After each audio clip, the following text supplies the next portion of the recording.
안녕하세요. 하루를 여는 말씀입니다. 제가 살고 있는 이곳은 벚꽃들의 향연들로 가득하네요. 오늘 제가 소개해 드릴 책은 오스왈드 챔버스의 365일 묵상집 주님은 나의 최고봉입니다. 옹기니는 스테반 황, 출판사는 토기장이입니다. 20세기의 뛰어난 목사이며 교사였던 오스왈드 챔버스는 찰스 스펄전의 설교를 듣고 10대에 회심합니다. 43세의 젊은 나이에 소천하게 되지만 그는 기독교 역사에 많은 흔적을 남겼는데요. 특히 오늘 읽어드릴 주님은 나의 최고봉은 출간 이후 전 세계적으로 사랑을 받으면서 기독교의 고전 중에 고전이 되었습니다. 미국 기독교 역사상 60년 최장기 베스트셀러라는 대기록도 세웠는데요. 미국의 크리스천을 대상으로 한 설문조사에서 향후 100년 뒤에도 책꽂이에 꽂혀 있을 책 3권 중에 첫 번째를 차지했습니다. 이 책을 통해 오스왈드 챔버스의 깊은 영성으로 복음의 핵심과 크리스천의 삶의 원칙 등을 묵상하시는 귀한 시간이 되시길 바랍니다. 주님께서 나를 홀로 다루실 때, 하나님께서 우리를 홀로 있게 하실 때, 가령 우리가 병이나 너무나 슬픈 일, 유혹이나 실망, 환난, 시련, 깨어진 관계나 새로운 관계 등으로 홀로 있게 될 때, 우리는 너무나 당황스러워서 아무 질문조차 할 수 없게 됩니다. 이때 주님은 설명하기 시작하십니다. 예수 그리스도께서 12 제자들을 어떻게 훈련하셨는가를 주의해 보십시오. 사실 십자가 사건으로 난처함에 빠진 사람들은 주변의 군중들이 아니라 예수님의 제자들이었습니다. 그래서 그들은 계속 예수님께 질문을 하게 되었고, 그때 예수님께서는 그들에게 설명을 해주셨습니다. 그럼에도 불구하고 그들은 성령을 받은 후에야 모든 것을 제대로 이해할 수 있었습니다. 하나님과 함께 할 때 당신은 하나님께서 당신의 영혼에 깊은 관심을 가지고 계심을 알게 됩니다. 형제들의 슬픔과 난처함은 분명히 당신에게 큰 혼돈을 줄 것입니다. 우리는 다른 사람들의 사정을 이해해야 한다고 착각하지만 사실 하나님께서 우리 마음속에 어떤 아픔을 주시기 전까지는 다른 사람들의 사정을 이해할 수 없습니다. 각 사람 안에는 성령에 의해 드러나야 할 무지와 아집으로 가득 차 있습니다. 오직 예수님께서 우리를 홀로 다루실 때 이를 깨닫게 됩니다. 지금 당신은 주님과 홀로 있습니까? 아니면 쓸데없는 생각들과 주를 섬기는 데 방해되는 복잡한 친구 관계, 외모에 대한 자질구레한 생각에 집착하고 있습니까? 우리의 머릿속에서 이러한 모든 시끄러운 질문이 잠잠해지고 오직 주님과만 단둘이 있을 때까지 주님은 아무것도 설명할 수 없으십니다.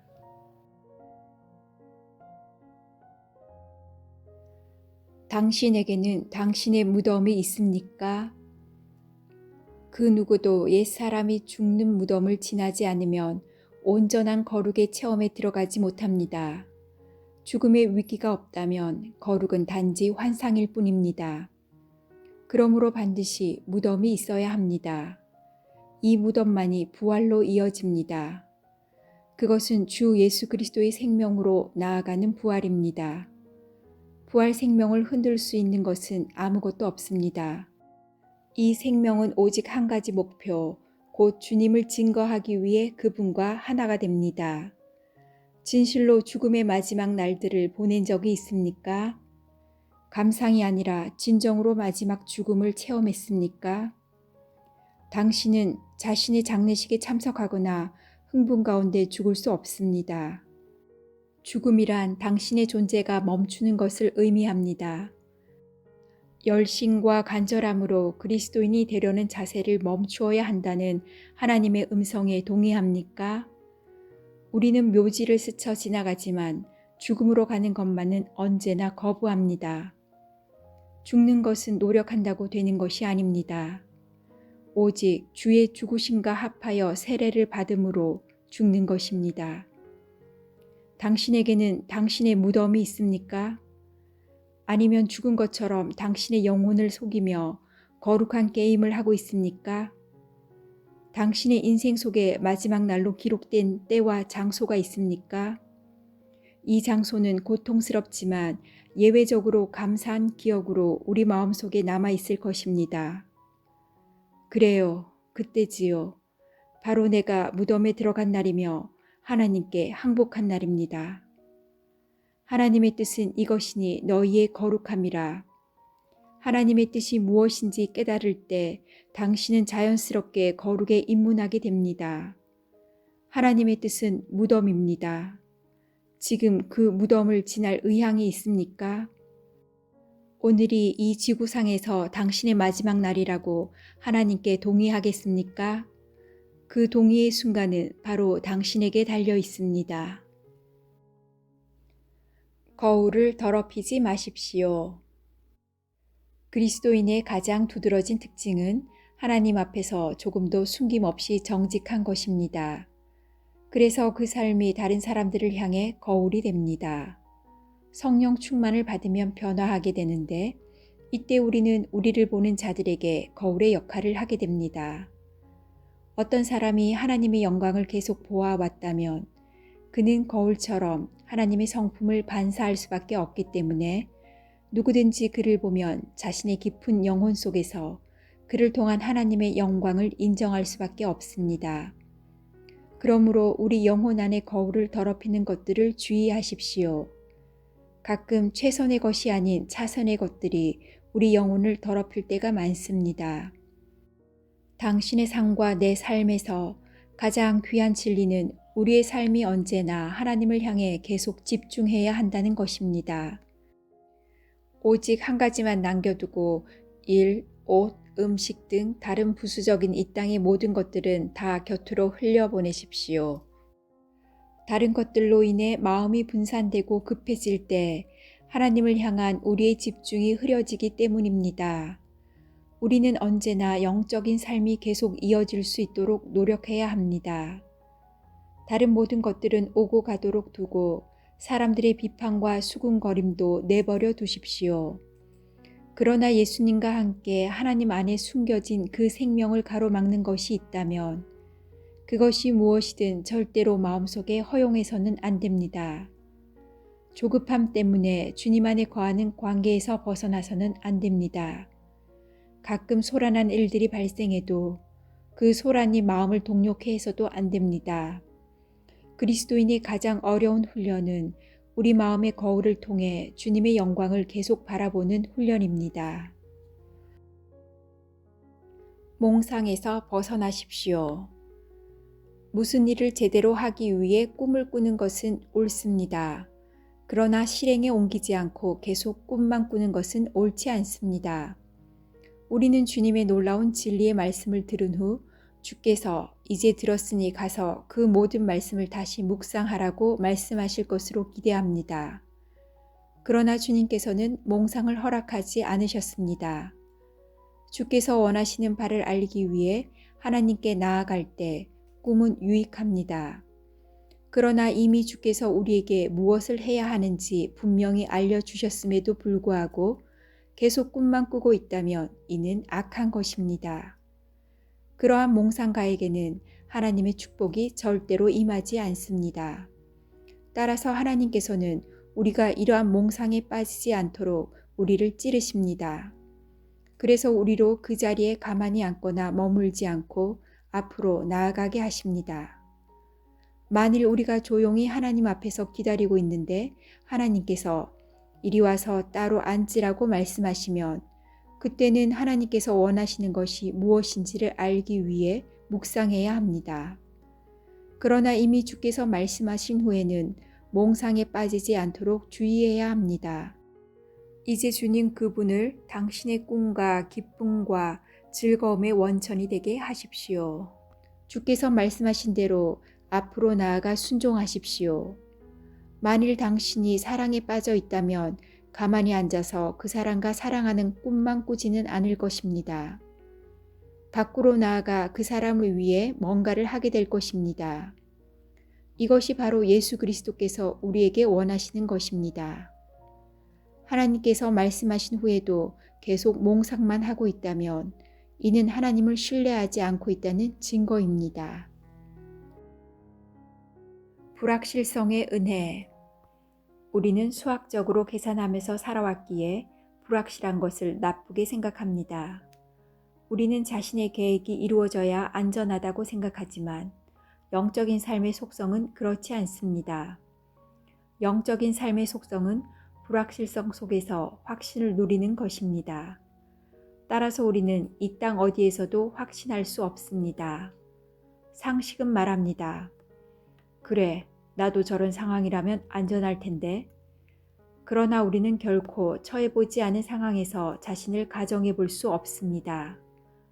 확실성은 상식적인 생활의 표지입니다. 은혜로운 불확실성은 영적인 삶의 표지입니다. 하나님을 확신하는 것은 우리의 모든 면에서 불확실성을 인정하는 것입니다. 우리는 오늘 한날에 어떤 일이 일어날지 알 수 없습니다. 이러한 불확실한 현실은 보통 슬픔의 한숨으로 표현되지만 실은 벅찬 기대로서 맞이해야 합니다. 우리는 다음 단계에 어떤 일이 발생할지 불확실합니다. 그러나 하나님을 확신합니다. 우리가 주께 자신을 내려놓고 주께서 맡기신 가장 가까운 의무를 수행하기 시작하면 그분은 언제나 깜짝 놀랄 일들로 우리의 삶을 채우십니다. 우리가 자신의 특별한 관념을 주장하고 옹호하려고 할 때 우리 안의 믿음은 죽어갑니다.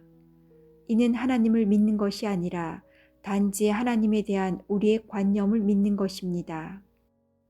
어린아이 같이 되지 않으면 영적인 삶은 어린아이의 삶입니다. 우리는 하나님에 대해 불확실하지 않습니다. 주께서 다음에 무엇을 하실지에 대해 불확실할 뿐입니다. 만일 우리가 자신의 믿음만 확신할 경우 자신만 고상한 사람으로 여기고 다른 사람을 향해 매우 비판적인 자세를 갖게 됩니다. 그러나 우리가 하나님과 바른 관계를 갖게 되면 우리의 삶은 불확실한 미래로 인해 오히려 저절로 넘치는 기대와 기쁨으로 가득 차게 됩니다. 예수님은 나를 믿으라고 말씀하셨지 나에 관한 너의 신념을 믿으라고 말씀하지 않으셨습니다. 모든 것을 주님께 맡기십시오. 주님이 어떻게 오실지 알 수 없는 것이 영광스러운 불확실성입니다. 그러나 주님은 반드시 오십니다. 주님께 충성을 다하십시오.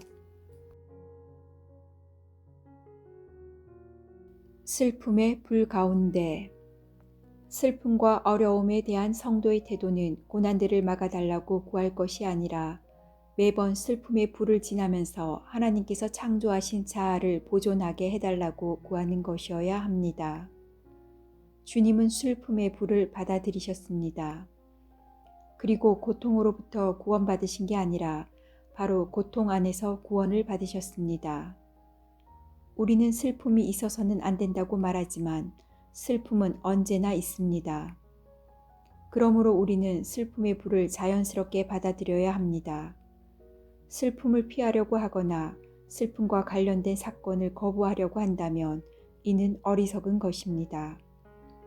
삶 속에서 슬픔은 너무나 자명한 사실이기 때문입니다. 그러므로 슬픔이 있어서는 안 된다고 말해보았자 아무 소용이 없습니다. 죄와 슬픔과 고난은 항상 존재합니다. 우리는 하나님께서 그러한 것들을 실수로 허락하셨다고 말해서는 안 됩니다. 슬픔은 많은 천박한 것들을 불태우지만 그렇다고 항상 사람을 더 훌륭하게 만드는 것도 아닙니다. 고난은 내게 자아를 찾게 하든지 자아를 파괴합니다. 당신은 성공 속에서 자아를 발견할 수 없고 오히려 이성을 잃습니다. 단조로운 삶 속에서도 자아를 발견하지 못하고 오히려 불평하게 될 것입니다. 자신을 발견하게 될 때는 슬픔의 불 가운데 있을 때입니다. 그 이유는 중요하지 않습니다. 다만 성경과 인간의 경험은 그것이 사실임을 알려줍니다. 당신은 슬픔의 불을 지나 그 속에서 자신을 발견한 사람들을 언제나 알아볼 수 있습니다. 고통 가운데 있을 때 이러한 사람을 찾아가면 그는 당신을 위해 충분한 시간을 내어줄 것입니다. 슬픔의 불을 지나지 않은 사람들은 남을 멸시하는 경향이 있기 때문에 당신을 위해 내어줄 시간이 없습니다. 만일 당신이 슬픔의 불을 받아들이면 하나님께서는 당신을 다른 사람의 영적 성장을 위한 영양분이 되게 하실 것입니다. 하나님의 침묵. 하나님께서 당신에게 침묵하실 만큼 당신을 신뢰하십니까? 하나님의 침묵은 큰 의미가 담겨 있으며 하나님의 응답이기도 합니다. 베다니의 집에서 예수님께서 며칠 동안 완벽하게 침묵하셨던 것을 생각해 보십시오. 당신의 삶 가운데 이러한 날들이 있습니까? 하나님은 당신을 그처럼 신뢰합니까? 아니면 당신은 여전히 보이는 응답만 구하고 있습니까? 만일 당신이 하나님의 응답이 없이는 영적으로 앞으로 더 나아가지 못한다면 하나님께서는 당신이 구하는 축복들을 지금 주실 것입니다. 그러나 기도에 당장 응답하지 않으시는 하나님의 침묵은 당신으로 하여금 주님에 대해 더 놀라운 깨달음을 갖게 하시려는 신호입니다. 지금까지 아무 응답을 듣지 못해서 하나님 앞에서 신음하고 있습니까? 그러나 그 완벽한 침묵 속에서 절망이 아닌 기쁨 속에서 당신은 하나님께서 가장 친밀한 방법으로 당신을 신뢰하심을 발견할 것입니다. 그 이유는 주께서는 당신이 더 큰 계시를 감당할 수 있다고 보셨기 때문입니다. 만일 하나님께서 당신에게 침묵하시면 주님을 찬양하십시오. 주님께서는 주의 위대한 목적을 향해 당신을 인도하고 계시기 때문입니다. 언제 응답이 나타날 것인가 하는 것은 하나님의 주권에 속한 것입니다. 하나님께 시간은 아무것도 아닙니다. 한동안 당신은 이렇게 말했습니다. 떡을 달라고 구했더니 하나님은 돌을 주셨어. 그렇지 않습니다. 오늘날 당신은 주님께서 생명의 떡을 주셨음을 발견하게 됩니다. 하나님의 침묵에 있어서 놀라운 것은 주님의 평강이 당신에게 임한 후에 당신이 완벽하게 확신하게 된다는 점입니다. 주께서 내 기도를 들으셨습니다. 하나님의 침묵은 그분이 당신의 기도를 들으셨다는 증거입니다. 당신이 기도하는 대로 하나님께서 당신을 축복하실 것이라고 생각하는 한 주님은 그렇게 축복하실 것입니다.